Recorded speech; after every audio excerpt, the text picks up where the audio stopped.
नमस्कार मित्रांनो, योगसूत्रच्या पुढील भागात मी वर्षा पांडे आपले स्वागत करते। आज आपण एका सप्तचक्रांपैकी महत्त्वपूर्ण अशा चक्रावर माहिती बघणार आहोत। ते म्हणजे मणिपूर चक्र किंवा त्याला सोलर चक्र देखील म्हटलं जातं, सोलर प्लेक्सिस। हे चक्र आपल्या नाभीपासून 4 बोटे वर या ठिकाणी स्थित आहे, त्याचं निवासस्थान तिथे आहे आणि हे चक्र पिवळ्या रंगाचं आहे। पूर्णपणे सूर्याची उष्णता शोषून घेऊन आपल्या जठराचं काम अजून उत्तमपणे चालवणे, हे तसं पाहिलं तर शारीरिक दृष्ट्या या चक्राच्या नियंत्रणात येणारी गोष्ट आहे। आता यामध्ये आपल्याला चक्र म्हटलं की काही पाकळ्यांचं ते असतं, तर हे चक्र 10 पाकळ्यांचं आहे आणि ते क्लॉकवाईज डायरेक्शन मध्ये फिरत आहे। तर हे चक्र जर संतुलनात असेल, म्हणजे संतुलन असेल ह्या चक्राचं, हे चक्र जर व्यवस्थित कार्यशील असेल तर माणूस निश्चितच निरोगी आपल्याला असणार हे माहिती आहे। कारण आयुर्वेद शास्त्राप्रमाणे आपलं पोट किंवा आपली चयापचय संस्था ही अतिशय महत्त्वपूर्ण असं काम शरीरामध्ये करत असते। ज्या व्यक्तीची चयापचय संस्था अतिशय उत्तम आहे किंवा चयापचय अतिशय व्यवस्थित सुरू आहे, ती व्यक्ती निरोगी आणि निरामय आयुष्य जगत असते, कारण तिला इतर रोग तिच्यावर आक्रमण करत नाहीत। परंतु आपण बघतो की 80 to 90% लोकांमध्ये वयाप्रमाणे म्हणा किंवा वेगवेगळ्या कारणांनी, लाईफस्टाईलशी निगडीत आपलं चयापचयच थोडंसं बिघडलेलं आहे। त्यामुळे मग आपल्यावर इतर अनेक रोग नेहमी आक्रमण करत असतात।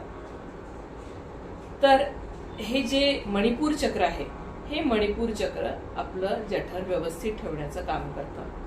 त्यामुळे हे चक्र नेहमी संतुलित राहणं अतिशय आवश्यक आहे। आता आपण बघू की हे चक्र जरा असंतुलित असण्याने आपल्याला काय दुष्परिणाम जाणवतात। असंतुलित असणं म्हणजे आयदर हे चक्र खूप फास्ट फिरत असेल, त्याची जी एक नियोजित त्याचं फिरण्याची जी कक्षा आहे त्याच्या, किंवा कमी प्रमाणात फिरत असेल। ह्या दोन्ही गोष्टी आपल्याला अग्निमांद्य किंवा अतिशय भूक लागणे, हे जे दोन्ही आपले पोटाचे आपण विकार म्हणू, हे दोन्ही विकार आपल्याला यामुळे उद्भवू शकतात। हे चक्र अतिशय व्यवस्थित गतीत फिरत राहणे अतिशय आवश्यक आहे। आता हे झाले आपण शारीरिक दृष्ट्या बघितले, पण ज्या वेळेला आपलं पोट ठीक नाहीये त्यावेळेला मनाने देखील आपण नॅचरली खूप हेल्दी नसणार हे आपण समजूनच घ्यावं। आपल्याला नेहमी नैराश्य येऊ शकतं किंवा मनाची स्थिती खूप उत्साही असत नाही, सतत निरुत्साह वाटणे, त्यामुळे माणसाची जी क्रियाशीलता आहे, क्रिएटिव्हिटी, ती देखील अशा वेळी कमी होते। समाजात देखील भौतिकदृष्ट्या जर आपण या असंतुलनाचे जर दुष्परिणाम बघितले तर समाजात देखील आपल्याला तेवढा म्हणावा तेवढा मान सन्मान किंवा प्रतिष्ठा आपल्याला नसते। माणूस शक्यतो खूप उच्च पदस्थ असा कार्यरत नसतो। उच्च पदस्थ म्हणजे अगदी मी डेझिग्नेशन ह्या स्वरूपात म्हणत नाही, पण त्याला एक जी तो जेवढं डिझर्व करतो की तो ज्या पदावर असावा तेवढा तो शक्यतो नसतो। तसंच संपन्नता ज्याला आपण म्हणावी, सर्व दृष्टीने, नुसती धनसंपन्नताच नव्हे, सर्व दृष्टीने जी संपन्नता आपण म्हणतो ती देखील असण्याची शक्यता कमी असते। त्याच्यामध्ये आत्मविश्वास देखील कमी आढळतो। आता आपण बघू संतुलनाने याच्या विरुद्ध आपल्याला सगळे शारीरिकदृष्ट्या, मानसिकदृष्ट्या, भौतिकदृष्ट्या सर्व फायदे आपल्याला जाणवणार आहेत।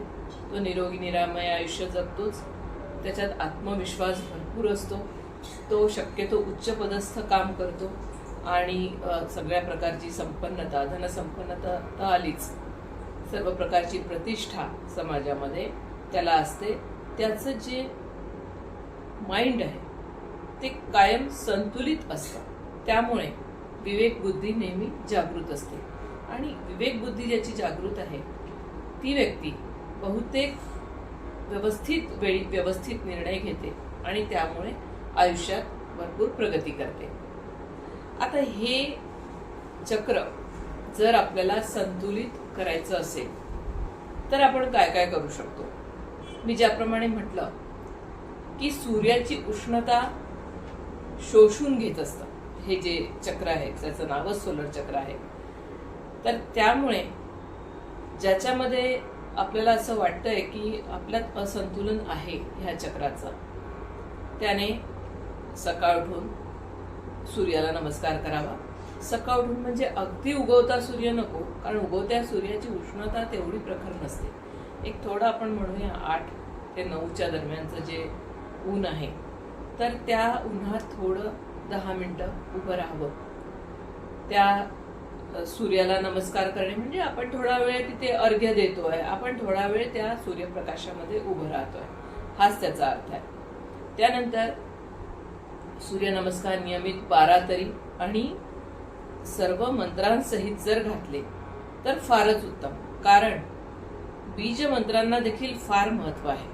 बीज मंत्रांसह जे सूर्यनमस्कार, सूर्याची जी नावं आहेत 12, त्याच्या सकट जर आपण सूर्यनमस्कार घातले तर आपल्याला त्याचा जास्त फायदा होईल. कारण बीजमंत्रांनी म्हणून आणि आपण त्या सगळ्या पोझिशन्स किंवा ते सगळे पोस्चर्स करून आपल्याला त्याचा जास्त फायदा जाणवेल. ह्याबरोबरच आपण 1-2 प्राणायाम आहेत जे आपण करू शकतो. एक मी हस्तमुद्रा सांगते, ती हस्तमुद्रा देखील आपण करू शकतो. आणि महत्वाचं म्हणजे कपालभाती. कपालभाती ही जी शुद्धी क्रिया आहे ही खास आपल्याला त्या ठिकाणी जिथे मणिपूर चक्र आहे त्याच्यावर आघात करणारी अशी शुद्धी क्रिया आहे. त्यामुळे कपालभाती देखील आपल्याला फार फायदेकारक ह्यामध्ये ठरू शकते. मी आता बाकीच्या गोष्टी सांगितल्या. आता हे जे 2-3 प्राणायाम, हस्तमुद्रा आहे हे मी करून दाखवते. ह्याबरोबरच ह्या मणिपूर चक्राचा जो बीज मंत्र आहे तो आहे रम. तर हा जो बीज मंत्र आहे हा प्रत्येक वेळी मणिपूर चक्रावर आघात होईल ह्याप्रमाणे जर आपण ह्याचा जप केला 108 वेळेला तरी आपल्याला हे चक्र ऍक्टिव्ह व्हायला मदत होते. आता आपण बघूया की कपालभाती आणि सूर्यभेदन प्राणायाम कशा प्रकारे करावेत. कपालभाती क्रिया ओव्हरऑलच अतिशय फायदेकारक, गुणकारक अशी शुद्धी क्रिया आहे. फक्त कपालभाती करताना एवढी आपल्याला काळजी घ्यायची आहे की ज्यांना उच्च रक्तदाब, हाय बीपी आहे किंवा प्रेग्नंट लेडीज किंवा नुकत्याच ज्यांच्या पोटाच्या काही सर्जरीज झालेल्या आहेत, अशा लोकांनी फक्त कपालभाती अवॉइड करावी. बाकीच्या कुणालाही कपालभाती करायला चालते. कपालभाती जमिनीवर बसूनच केली पाहिजे असं अजिबात नाही. आपण खुर्चीवर बसून पाय खाली सोडून फक्त आपली पाठ ताठ असावी. कुठल्याही पोझिशनमध्ये आपल्याला कपालभाती करता येते.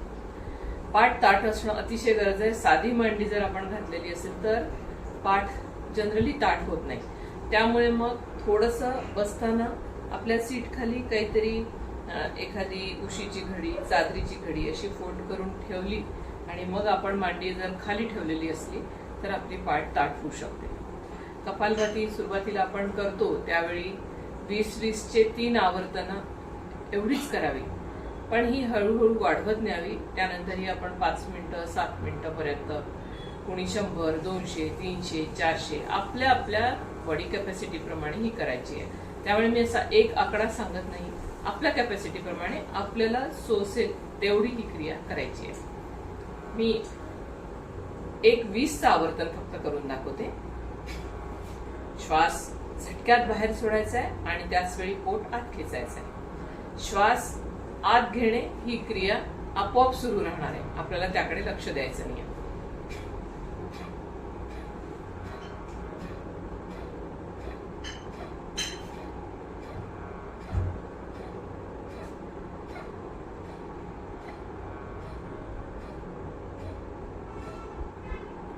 संपूर्ण लक्ष आपलं पोट आपण किती सक करतोय त्यावर ठेवायचं आहे.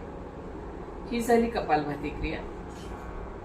दुसरा प्राणायाम यासाठी उपयोगी असा आहे तो म्हणजे सूर्यभेदन प्राणायाम. सूर्यभेदन प्राणायाम म्हणजे उजवी नाकपुडीला आपण सूर्यनाडी म्हणतो. तर हिला आपण पिंगला नाडी देखील नाव आहे आणि सूर्यनाडी म्हणजे ही उष्ण नाडी आहे. आपली एक नाडी शीत नाडी आहे आणि एक नाडी आपली उष्ण नाडी आहे. त्यामुळे आपण ज्यावेळेला अनुलोम विलोम करतो त्यावेळेला आपण बरोबर आपल्या शरीराचं जे तापमान आहे ते समतोल ठेवत असतो, त्यामध्ये समतोल साधत असतो. पण ज्यावेळी आपल्याला काही शीत प्रकृतीशी रिलेटेड असे जर आपल्याला काही व्याधी असतील तर आपण उष्ण नाडीकडून प्राणायाम करावा. तसंच शरीराचं तापमान जास्त झाल्यामुळे जर आपल्याला काही व्याधी उद्भवत असतील तर आपण शीत नाडीकडून प्राणायाम करावा. तर आता ही सूर्यमुद्रा म्हणजे आपल्याला मणिपूर जे चक्र ऍक्टिव्हेट करायचं आहे त्यासाठी आपल्याला सूर्यभेदन प्राणायाम उपयोगी ठरणार आहे. तर आपण डाव्या हाताची ज्ञानमुद्रा अशी करून घ्यावी.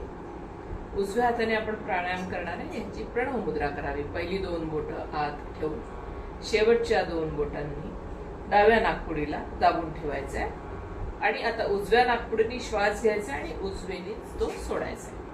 घेताना शक्यतो जेवढा आपण श्वास घेतलाय त्याच्या दुप्पट मात्रेमध्ये सोडण्याचा प्रयत्न करू.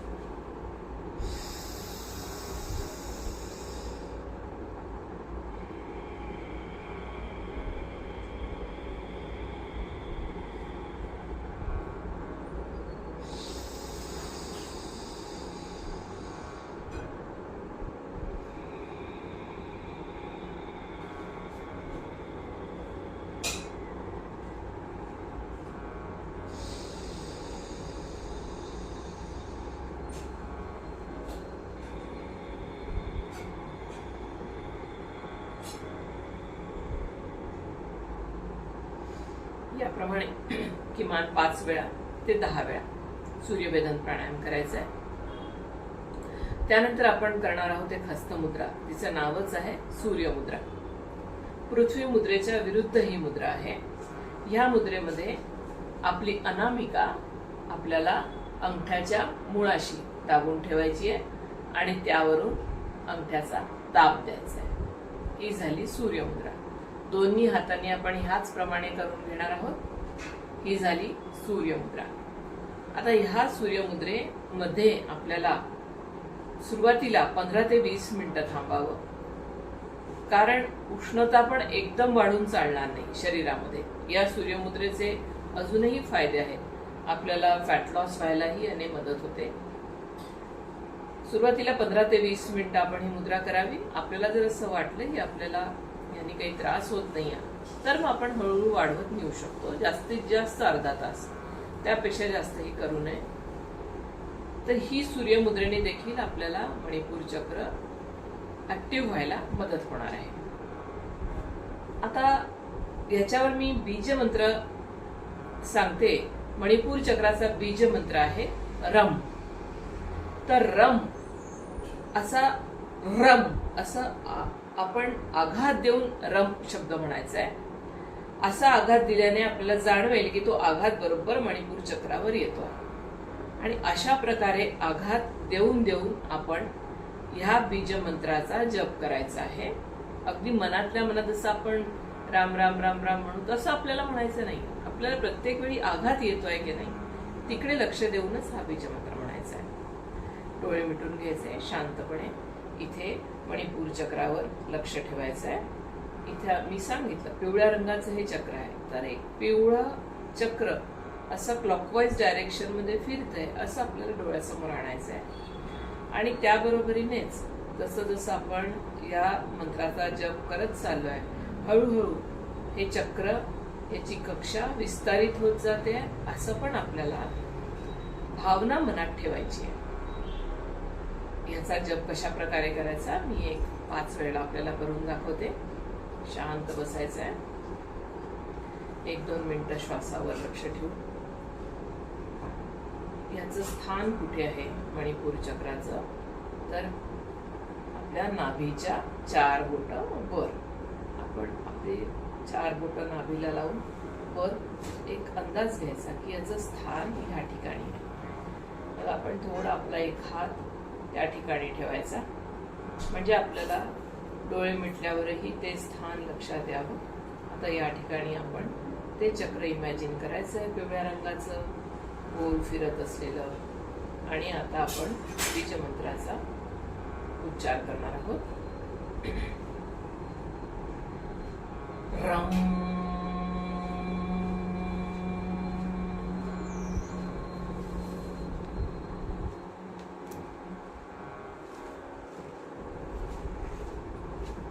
रम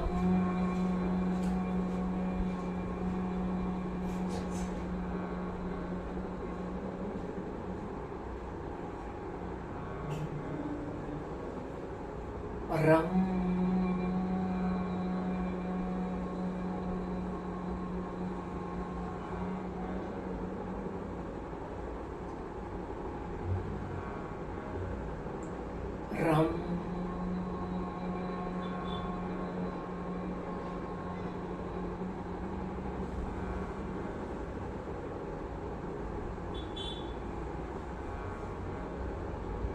रम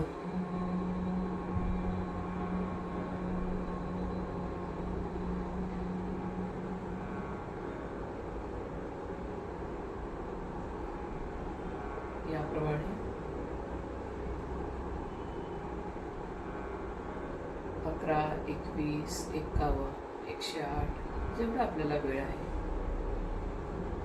किमान अर्धा तास दिवसाचा काढून तरी आपण ही बीजमंत्राची साधना करावी. आपल्याला निश्चित म्हणजे निश्चितच मणिपूर ॲक्टिवेट झाल्याचं जाणवेल. साधना मध्ये ब्रेक न करता 21 दिवस तरी नियमित स्वरूपात करावी. आजच्या भागात आपण मणिपूर चक्राविषयी माहिती बघितली. आपण निश्चित याच्या ॲक्टिव्ह करण्यासाठी, याचं क्लिन्झिंग करण्यासाठी हे उपाय आपण अंमलात आणू शकता. आजचा भाग आपल्याला कसा वाटला मला निश्चित कमेंट बॉक्समध्ये कळवा. भाग आवडला असल्यास लाईक करा, शेअर करा, सबस्क्राईब करा. त्या पुढचं बेल बटन प्रेस करायला विसरू नका. योग करा आणि निरोगी राहा. नमस्कार.